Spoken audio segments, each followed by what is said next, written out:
Assalamualaikum warahmatullahi wabarakatuh. Sahabat-sahabat yang kami cintai, selamat datang kembali di saluran kami.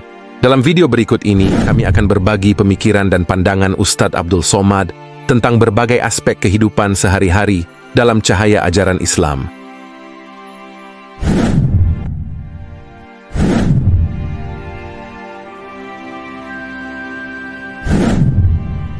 Nabi berkirim surat kepada Raja Romawi, namanya Heraklius, Herkal.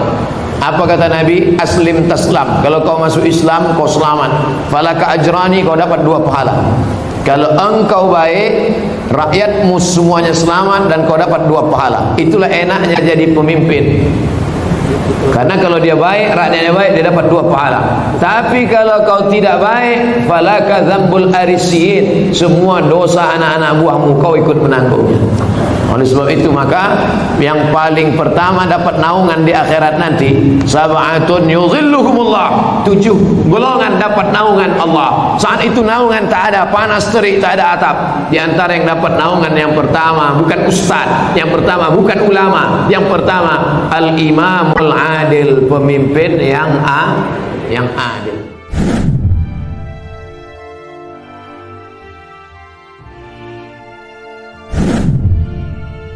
Fitnah.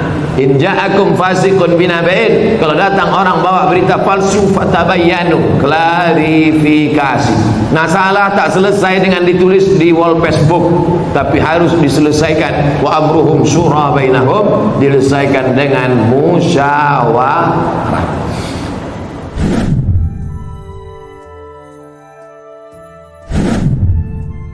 Orang laki-laki pakai emas dalam solatnya, apakah solatnya sah?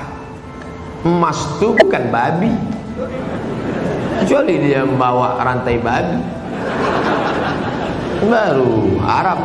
Emas tidak. Emas kalau dipegang, wudu kita tak batal, solat kita pun tak batal. Tapi Nabi mengharamkan pakai emas. Ini mesti dipahami. Emas kalau kita masukkan ke kantong, dibawa solat, Allahu Akbar, solat sah. Tapi memakai cincin emas haram. Cincin saya emas putih Pak Ustaz. Emas putih itu emas.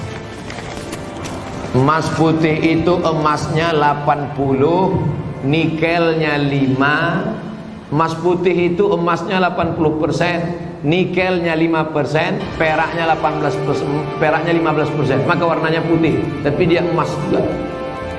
Jadi kalau mau buat cincin, perak saja. Ini cincin perak. Imam Syafi'i, kenapa laki-laki Islam tak boleh pakai cincin emas?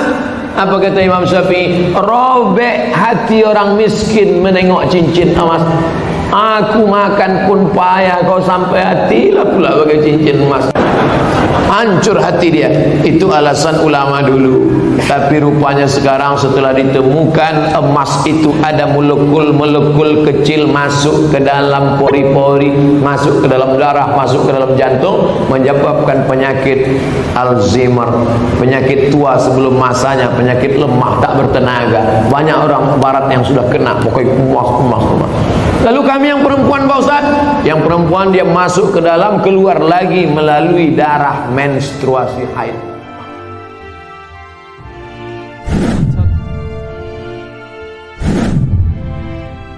Yang berhalangan boleh berwudu, perempuan yang berhalangan boleh tetap berzikir, yang tak boleh baca Quran, tak boleh baca Quran, tak boleh pegang Quran, tak boleh itikaf di masjid, tak boleh tawaf, tak boleh solat, tak boleh puasa. Adapun berzikir tetap. Baca Quran yang ayat fungsinya sebagai doa boleh. Mana itu ayat sebagai doa? Naik kendaraan, subhanalladzi sakhkhara lana hadza wa ma kunna lahu muqrinin, itu adalah ayat Quran, tapi fungsinya waktu naik kendaraan sebagai doa. Rabbana atina fid dunya, itu doa, tapi dalam ayat Quran maka fungsinya sebagai doa boleh. Orang Orang yang tak sholat subuh karena ketiduran, ada hadisnya. Man nama, siapa yang tidur walam yusalli, sampai tak sembahyang subuh, balas syaitanu fi uzuni, setan kencing di telinganya. Rahimallahu mura'atan, Allah mencurahkan rahmat pada laki-laki aiqaza ahlahu, yang membangunkan istrinya untuk sholat subuh. Walaupun hidup 1000 tahun, kalau tak sembahyang apa gunanya? Walaupun hidup 1000 tahun, kalau tak sembahyang apa gunanya?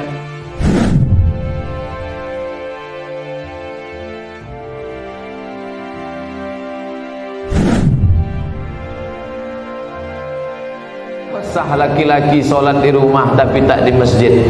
Laki-laki solat di rumah, laki-laki solehah. Layan tayanna, mereka yang tak datang ke masjid, jangan ulangi lagi.